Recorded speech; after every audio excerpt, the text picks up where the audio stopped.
अस्सलाम वालेकुम, मेरा नाम है फ़िज़ा अब्दुल मनान। उम्मीद करती हूँ आप सब लोग खैरियत से होंगे। गोहर पब्लिशर में आप सबको खुशामदीद। हमारा मोटो है redefining the geography of education through digital resources for conceptual learning, और हमारी किताब का नाम है गोहर ग्रेस उर्दू नर्सरी 4+। अब हम बढ़ते हैं अपनी लिखाई की मश्क की तरफ। लिखाई की मश्क शुरू करने से पहले हमारे पास कुछ हदायत हैं जो साजा के लिए हैं। इनको पढ़ने के बाद आप बच्चों की सरगर्मियाँ हल करने में मदद कर सकेंगे।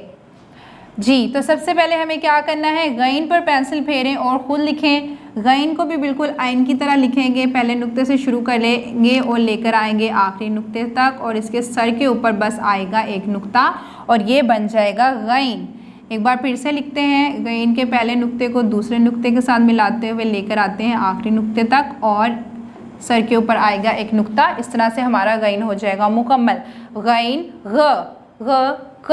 अब हम लिखने जा रहे हैं गईन की इब्तदाई शक्ल यानी कि छोटी शक्ल।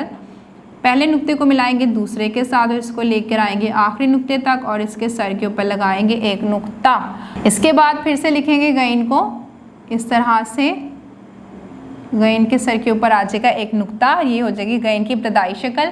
अब हम लिखेंगे गईन की इब्तदाई शक्ल बिना नुक्तों से, पेंसिल के साथ। नुक्ते से शुरू करेंगे, एक आधा दायरा बनाएंगे और इसको टेढ़ा लेकर आएंगे यहाँ तक और इसके सर के ऊपर लगाएंगे एक नुक्ता गईन।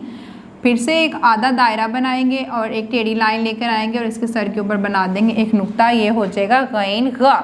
बाकी की सरगर्मी किसी बड़े की रहनुमाई के साथ मुकम्मल करें। अब हम बढ़ते हैं अपनी अगली सरगर्मी की तरफ, जो कि है गईन से शुरू होने वाली तस्वीरों पर टिक का निशान लगाएं। हमें क्या करना है, गईन से शुरू होने वाली तस्वीरों पर टिक का निशान लगाना है।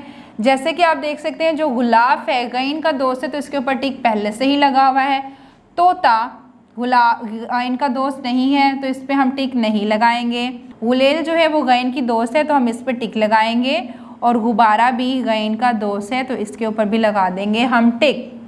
आखिर में हमारे पास मौजूद है हरूफ जोड़कर अल्फाज बनाएं। हरूफ जोड़कर अल्फाज बनाएं। जैसा कि आप देख सकते हैं, गईन की इब्तदाई शक्ल को लाम के साथ मिलाया गया है, लाम की छोटी शक्ल के साथ मिलाया गया है, उसके बाद अलिफ लिखा गया है और फिर फे को लिख दिया गया है। अब आगे भी हम इसी तरह लिखेंगे, गईन बे अलिफ रे अलिफ रा गौबारा। और कैसे लिखेंगे हम, गईन बे अलिफ बा, गईन का नुक्ता लगाएंगे सर पे, एक बे का नुक्ता लगाएंगे, रे अलिफ रा गुबारा। इसके बाद हमारे पास मौजूद है गईन सीन गल ख आ न हा गुसल खाना।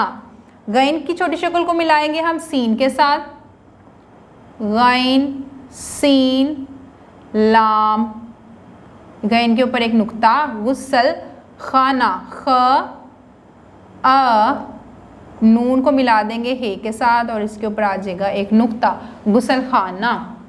उम्मीद करती हूँ कि आपको गईन की सरगर्मियाँ समझ में आ गई होंगी। किसी बड़े की रहनुमाई के साथ इसको दोहराते रहें ताकि रवानी बनी रहे। अगली वीडियो तक के लिए अल्लाह हाफिज़।